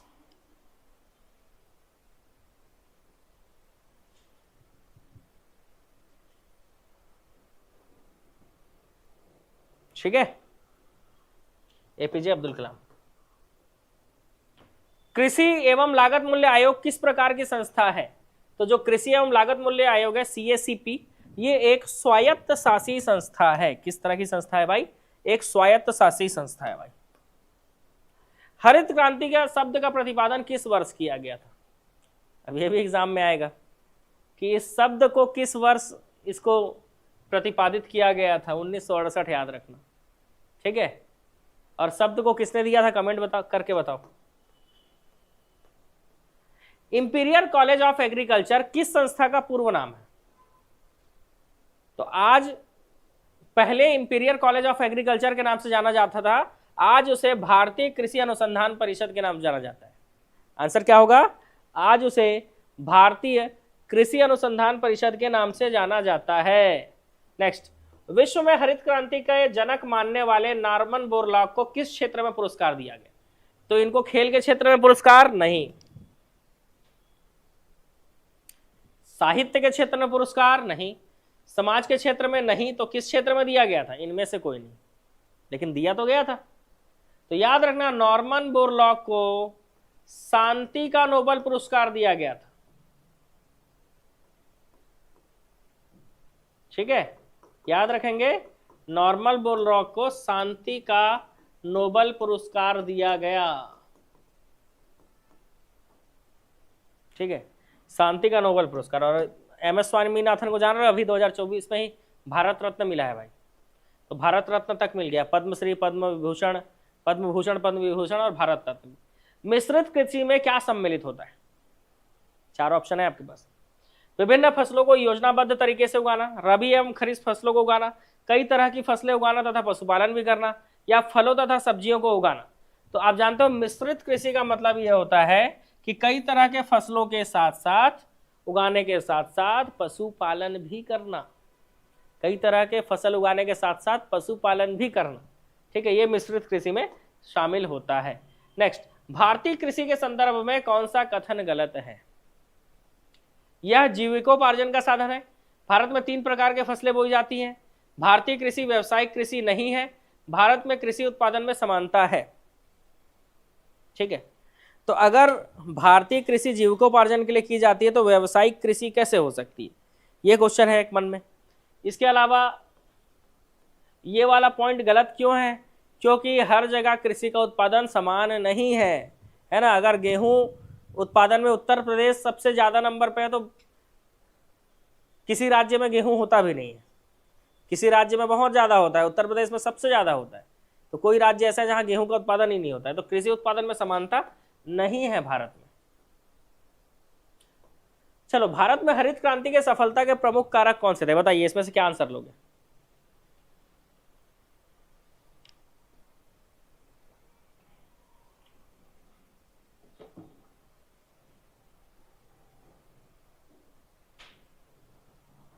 हरी खाद का उपयोग? अरे गलत भाई, हरित क्रांति का मतलब हरी खाद कैसे हो सकता?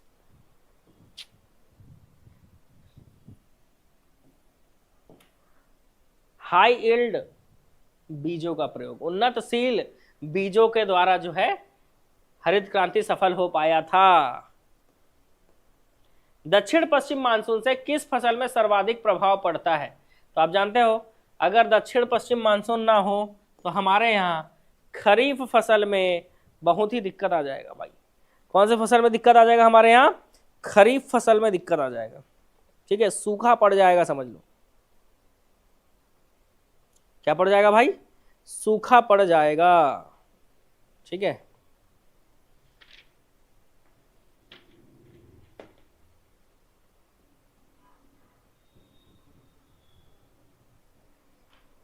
चलो अगले क्वेश्चन की ओर चले। श्वेत स्वर्ण रेशा के नाम से किसे जाना जाता है? तो कपास।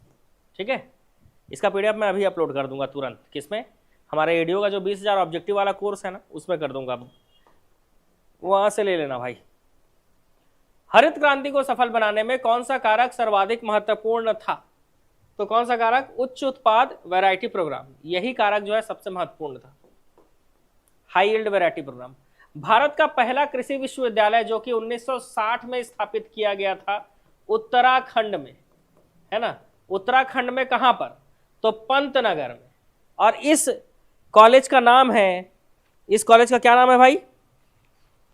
तो इस कॉलेज का नाम है गोविंद वल्लभ पंत कृषि एवं प्रौद्योगिकी विश्वविद्यालय। गोविंद वल्लभ पंत कृषि एवं प्रौद्योगिकी विश्वविद्यालय, पंतनगर, उत्तराखंड, 1960 में स्थापित किया गया था। ठीक है, नेक्स्ट, भारत का पहला कृषि विश्वविद्यालय के नाम किसके नाम पर समर्पित है? तो अभी तो बताया मैंने, गोविंद वल्लभ पंत के नाम पर। अब सोचो कहां स्थापित किया गया? पंतनगर में ही स्थापित किया गया, पंतनगर, उत्तराखंड में। धारणीय कृषि से आप क्या समझते हो? भूमि का इस प्रकार प्रयोग करना कि उसकी गुणवत्ता वैसी ही बनी रहे, यही आपका क्या है? तो यही आपका धारणीय कृषि है ना। भूमि की गुणवत्ता जो है, इस भूमि का इस प्रकार से प्रयोग कि उसकी गुणवत्ता वैसी ही बने रहे, यह धारणीय कृषि है। ऐसा मूल्य जिस पर सरकार खाद्यान्न का क्रय करती है उसे क्या कहते हैं? तो अगर ऐसा मूल्य जिस पर सरकार जो है खाद्यान्नों का क्या करती है? क्रय करती है, इसको आप क्या कहते हो? बताओ जी।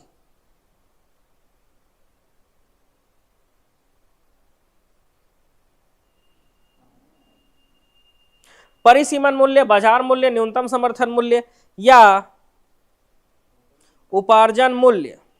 तो आंसर होगा न्यूनतम समर्थन मूल्य। ठीक है, वो ये मिस्टेक से डी आ गया, ऑप्शन सी लेना आंसर।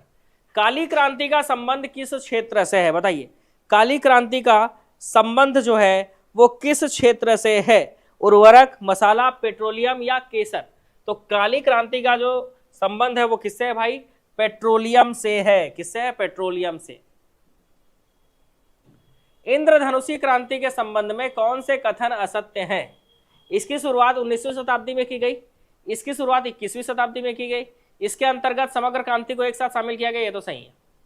बस 19वीं शताब्दी में की गई कि 21वीं शताब्दी में? तो आप जानते हो द्वितीय हरित क्रांति को ही आप इंद्रधनुषी क्रांति के नाम जानते हो, और ये 2006 में चालू हुआ था ना, ठीक है। ये कब चालू हुआ था? 2006, ठीक है। द्वितीय हरित क्रांति 2006 में चालू हुआ था, ठीक है। इसी को इंद्रधनुषी क्रांति कहते हैं। तो सीधी सी बात है, दूसरा पॉइंट भी सही है, तो पहला पॉइंट गलत हो जाएगा। तो आंसर क्या आएगा? ऑप्शन ए, ठीक है। आंसर क्या आएगा? Option A. श्वेत क्रांति के प्रथम चरण में निम्नलिखित में से किन महानगरों को शामिल नहीं किया गया? तो दिल्ली, कोलकाता, मुंबई, चेन्नई को शामिल किया गया था। तो आंसर क्या लोगे? इनमें से कोई नहीं, इनमें से कोई नहीं आंसर आएगा, क्योंकि दिल्ली, कोलकाता, मुंबई और चेन्नई चारों को शामिल किया गया था। बताया था ना आपको अभी। जब कृषि के साथ पशुपालन की क्रिया सामूहिक रूप से की जाती है तो ऐसे संयुक्त कृषि को हम मिश्रित कृषि कहते हैं। क्या कहते हैं भाई? मिश्रित कृषि। राष्ट्रीय कृषि विपणन संस्थान कहाँ है? तो आप जानते हो राष्ट्रीय कृषि विपणन संस्थान, पूरा नाम बोलो, चौधरी चरण सिंह, चौधरी चरण सिंह राष्ट्रीय कृषि विपणन संस्थान। आपको मैपिंग में पढ़ाता हूं मैं, है ना, राजस्थान के मैपिंग में, ठीक है। तो ये दोनों तो कट गए। चौधरी चरण सिंह राष्ट्रीय कृषि विपणन संस्थान, इसकी स्थापना, ठीक है, जयपुर में की गई है, जयपुर में स्थापित किया गया, याद रखना। बागवानी कृषि के संवर्धन हेतु कौन सी क्रांति की शुरुआत की गई थी? बागवानी कृषि मतलब सुनहरी कृषि। बागवानी कृषि का मतलब सुनहरी क्रांति, ठीक है। शाकंभरी योजना के अंतर्गत किनको लाभान्वित किया जाता है? तो अब शाकंभरी योजना की शुरुआत 2005 में की गई थी। इस योजना का उद्देश्य है सिंचाई साधन उपलब्ध कराना, और सिंचाई साधन उपलब्ध कराना इस योजना का उद्देश्य है। तो आप बताइए मेरे को, किनको फायदा होगा? किसानों को फायदा होगा ना, है ना। किनको फायदा होगा? किसानों को फायदा होगा, सीधी सी बात है। राष्ट्रीय कृषि बीमा योजना के विषय में सत्य नहीं, इसे व्यापक फसल बीमा योजना के स्थान पर लाया गया, सही। इसे 98-99 लागू किया, गलत। कृषि बीमा योजना 1999-2000 में आया था, इसके पहले 98-99 में आगे आएगा वैसे क्वेश्चन, तब बताऊंगा। इसके अंतर्गत ऋणी और गैर ऋणी किसानों को शामिल किया गया, ये भी सही।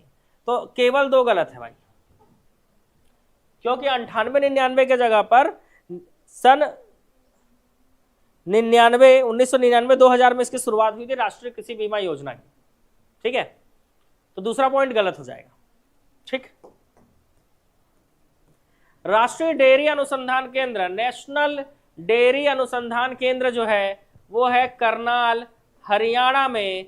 स्थापित कब किया गया था बताओ भाई? तो आपको बताया था मैंने कि 1946 में अमूल की स्थापना हुई थी। उसके बाद 1955 में करनाल में डेयरी रिसर्च इंस्टीट्यूट, और 1965 में आपको याद रखना है नेशनल डेयरी डेवलपमेंट प्रोग्राम, है ना। क्या याद रखना है? नेशनल डेयरी डेवलपमेंट बोर्ड, इसको 1965 में स्थापित किया गया था। तो डेयरी रिसर्च सेंटर करनाल में है भाई, करनाल, हरियाणा। नापेड विधि का प्रयोग किसके उत्पादन में किया जाता है? तो याद रखना, नापेड नहीं है, नाडेप। नाडेप विधि का जो प्रयोग है ये जैविक उर्वरक के उत्पादन में किया जाता है। आगे पढ़ाऊंगी नहीं, बताओ बताओ भाई, क्योंकि 100 क्वेश्चन हम पार कर चुके हैं। मैं तो फ्लो में आगे बढ़ते जा रहा हूं भाई, ठीक है। 20-30 क्वेश्चन और है, बोलोगे तो कंप्लीट करा दूंगा। बोलो भाई ऑनलाइन वालों, क्या करना है? खाद्यान्नों के समर्थन मूल्य की सिफारिश कौन करता है? कृषि लागत एवं मूल्य आयोग, यही करता है खाद्यान्नों के समर्थन मूल्य की सिफारिश। हरित क्रांति के फलस्वरूप देश में कुल खाद्यान्न में निम्न में से किसका अंश कम हो गया? तो आप जानते हो गेहूं, चावल, मक्का, ज्वार, बाजरा, ये सब में वृद्धि हुई, मोटे अनाज और दलहन में कमी आ गई भाई, ठीक है। मोटे अनाज और दलहन में कमी आ गई। सत्य कथन की पहचान कीजिए। पहली पंचवर्षीय योजना का लक्ष्य कृषि विकास करना था। हरित क्रांति का कार्यक्रम 4 चरणों में होता है, ये गलत। ये सही है। तमिलनाडु में राष्ट्रीय अवलंबी कृषि अनुसंधान केंद्र स्थापित है, ये भी सही है। मतलब 1 और 3 सही है, ठीक है, 1 और 3 सही है। हरित क्रांति का कार्यक्रम जो है 3 चरणों में था ना। देश में हरित क्रांति के समय तत्कालीन प्रधानमंत्री कौन थे भाई? तो वो थे इंदिरा गांधी। कौन थी? इंदिरा गांधी। किसान क्रेडिट कार्ड योजना की शुरुआत कब हुई? तो मैंने बताया था, और 1999-2000 में राष्ट्रीय बीमा योजना है ना, राष्ट्रीय कृषि बीमा योजना, और उसके जस्ट 1 साल पहले किसान क्रेडिट कार्ड योजना। उसके जस्ट पहले किसान क्रेडिट कार्ड दिए और उसके बाद बीमा करने लग गए भाई, है ना, सब प्लानिंग के साथ होता है। न्यूनतम समर्थन मूल्य की संस्तुति CACP, कृषि लागत एवं मूल्य आयोग। आवाज बंद करेंगे तब तो कुछ कर पाएंगे, है ना। तो यहाँ टीम से बात करते समय आवाज को बंद किया जाता है भाई। छत्तीसगढ़ में सर्वप्रथम राष्ट्रीय खाद्य सुरक्षा आयोग अधिनियम कब पारित किया गया था? तो ये आपका पारित किया गया था 2012 में। Very good.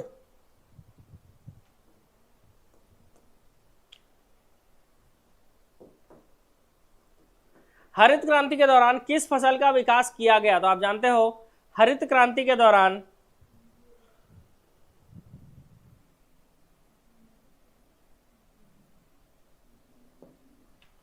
बौनी किस्म की जो गेहूं की प्रजाति थी उसका विकास किया गया था, ठीक है। क्या आंसर लेना पड़ेगा इसमें? बौनी प्रजाति की गेहूं का विकास किया गया था हरित क्रांति के दौरान। आंसर बी आएगा, ठीक है। इसमें ए लिखा हुआ है लेकिन आपको आंसर बी लेना है, वो टाइपिंग मिस्टेक है, समझ लो। राष्ट्रीय कृषि बीमा योजना 1999 सन 2000, याद रखना, राष्ट्रीय कृषि बीमा योजना। भारत में श्वेत क्रांति के फलस्वरूप दूध उत्पादन में वृद्धि हुई, बिल्कुल सही। भारत में श्वेत क्रांति के परिणाम स्वरूप मवेशियों की संख्या में वृद्धि हुई, गलत।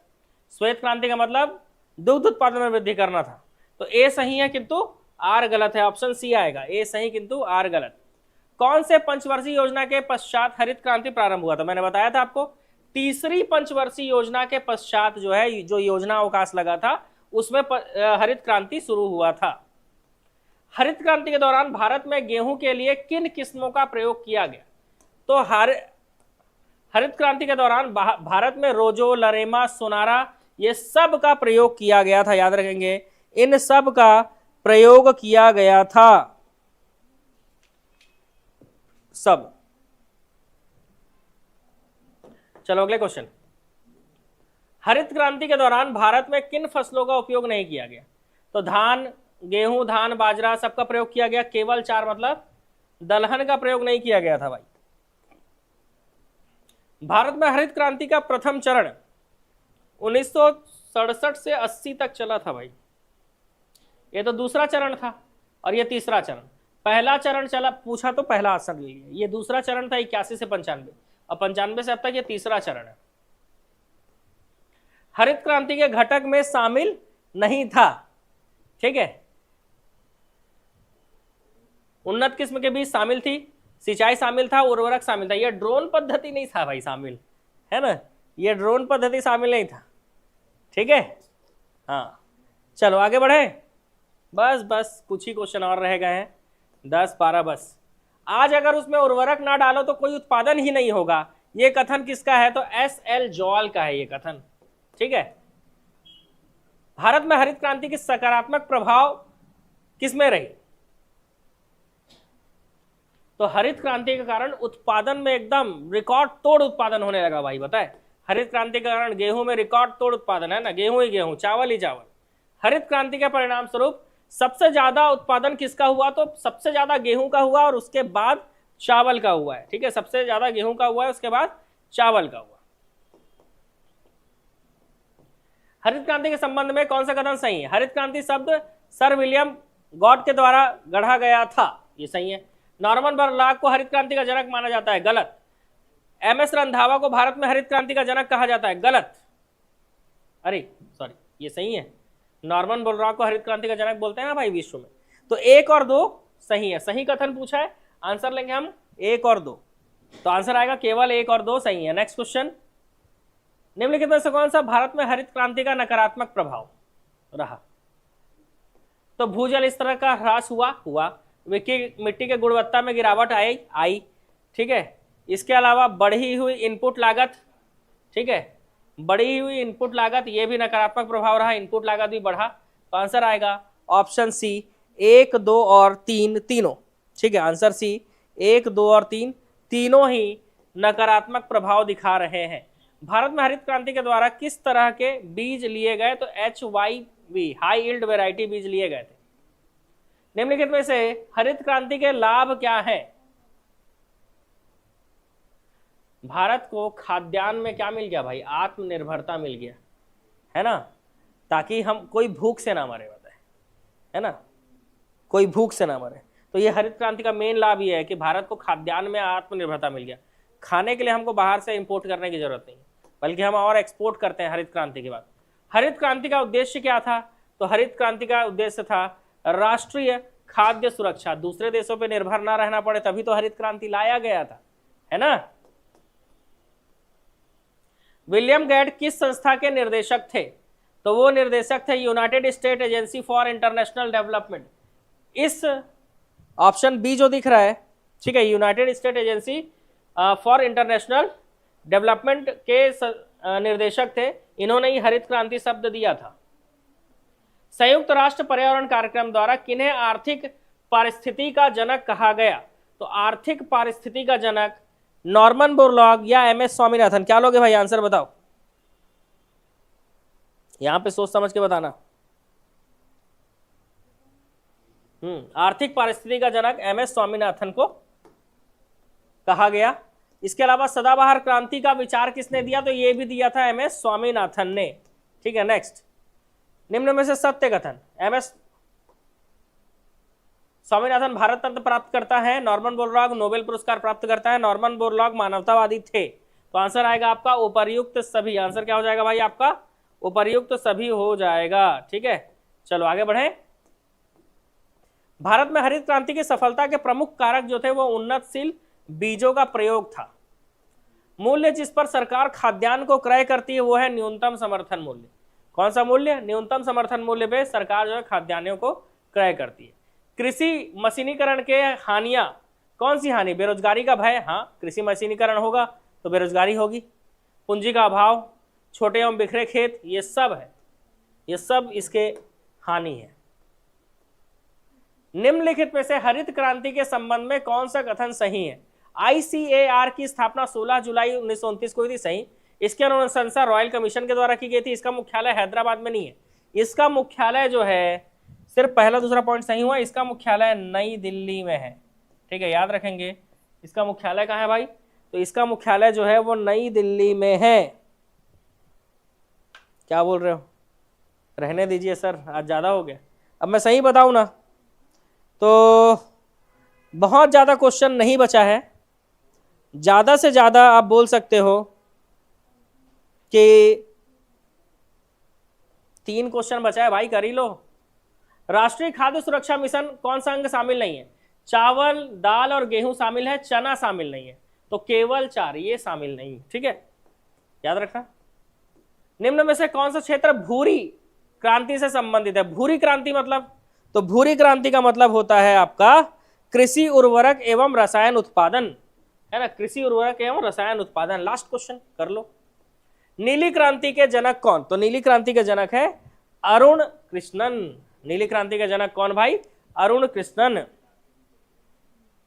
ठीक है। तो यहां पर हमारा आज का सेशन कंप्लीट होता है। कम से कम 150 क्वेश्चन करने का हमारा टारगेट था। अब एनालिसिस में लाके 150 समझ लो। इसके अलावा आपको ऑनलाइन कोर्स लेना है, आप जानते हो 199 रुपये में अभी मिल रहा है, ऑफर खत्म होने के बाद नहीं मिल पाएगा भाई, है ना। 2 दिन के लिए ऑफर और बढ़ गया है, तो ज्वाइन कर लेना। और अगर आपको किसी प्रकार का भी डाउट है तो आप मुझे व्हाट्सएप में इस नंबर पे मैसेज कर सकते हो ऑनलाइन कोर्स के लिए, ठीक है। चलो PDF तो जो भी मैं यूट्यूब पे क्लास ले रहा हूँ, खास करके एडीओ के लिए, आप मात्र जो है 199 रुपये में ज्वाइन कर सकते हो एडीओ का ऑब्जेक्टिव सीरीज। एडीओ का ऑब्जेक्टिव सीरीज 199 रुपये मिल जाएगा। इसमें पूरा PDF और रिकॉर्डेड वीडियो पूरा मिल जाएगा, पूरा PDF और रिकॉर्डेड पूरा इसमें मिलेगा भाई, ठीक है। मतलब अभी तो जितना हो चुका है उतना तो डाल चुका है, और भी जितने भी होते जाएंगे क्लासेस वो मिलते जाएंगे, ठीक है। हाँ ठीक है भाई। देखो रितेश अभी 1700।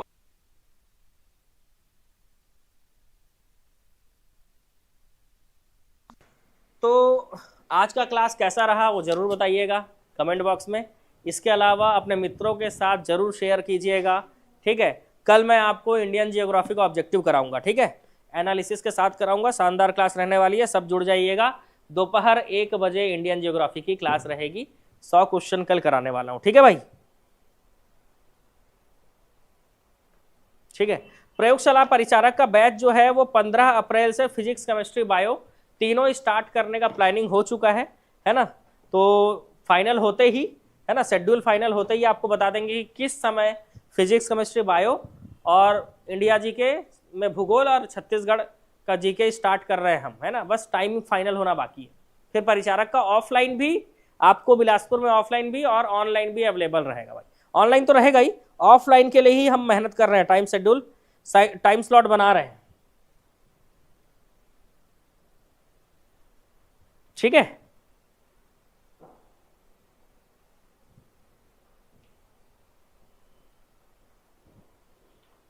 चलो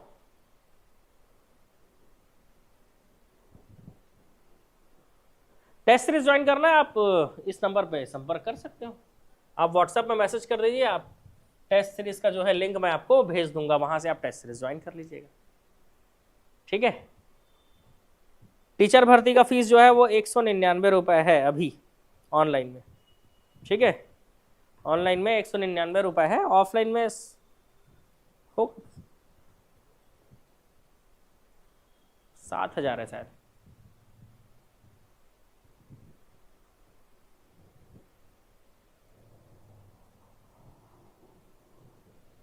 मेरा आजीविका और ग्रामीण विकास का नोट्स अभी बनना चालू नहीं हुआ है, और वो बनना चालू होगा 15 अप्रैल से चालू हो जाएगा वो, है ना। 15 अप्रैल से जब आजीविका ग्रामीण विकास का मैं क्लास लेना चालू करूंगा तो नोट्स बनना चालू हो जाएगा, आपको मिल भी जाएगा। जो भी कोर्स ज्वाइन किया है वैसे भी 199 रुपये में आपको एडीओ का कंप्लीट कोर्स मिल जा रहा है। चाहे आप आबकारी भी ज्वाइन करोगे 199 ही पड़ रहा है। आप पुलिस भर्ती का भी कोर्स, कोई सा भी कोर्स ज्वाइन कर लो एग्जाम का 199, और पीएससी व्यापम का 299 रुपये है अभी, है ना। वो बढ़ेगा लेकिन, है ना, पीएससी व्यापम का जो कोर्स है वो 599 हो जाएगा, ठीक है। तो जो भी ज्वाइन करना चाहते हो ज्वाइन कर लेना भाई, बाद में नहीं तो फीस बढ़ जाएगा फिर। वैसे फीस बहुत कम है, बढ़ेगा भी तो कितना ही बढ़ेगा, 100-200 रुपये बढ़ेगा ज़्यादा से ज़्यादा, है ना भाई। अब 200 रुपये फीस है अभी, अब 200 से 2000 थोड़ी ना हो जाएगा, ठीक है। 200 से 300 हो जाएगा या 400 हो जाएगा, तो ज्वाइन कर लेना, फिर भी क्या दिक्कत है।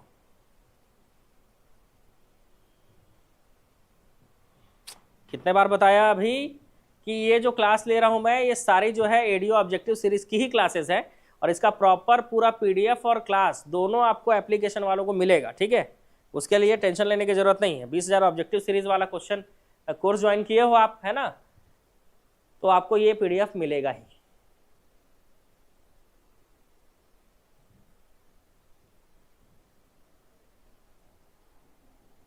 ऐप में, हमारे मोबाइल एप्लीकेशन में जो एडीओ का ऑब्जेक्टिव सीरीज ज्वाइन करके रखे हैं ना, उनको ये ऑब्जेक्टिव का पीडीएफ मिलेगा।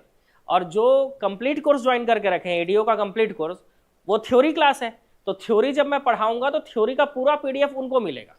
तो जो एडीओ का कंप्लीट कोर्स ज्वाइन किया उनको एडीओ का थ्योरी पीडीएफ पूरा मिलेगा, जो ऑब्जेक्टिव ज्वाइन किया उनको ऑब्जेक्टिव, जो ज्वाइन किया वो मिलेगा पूरा, ठीक है।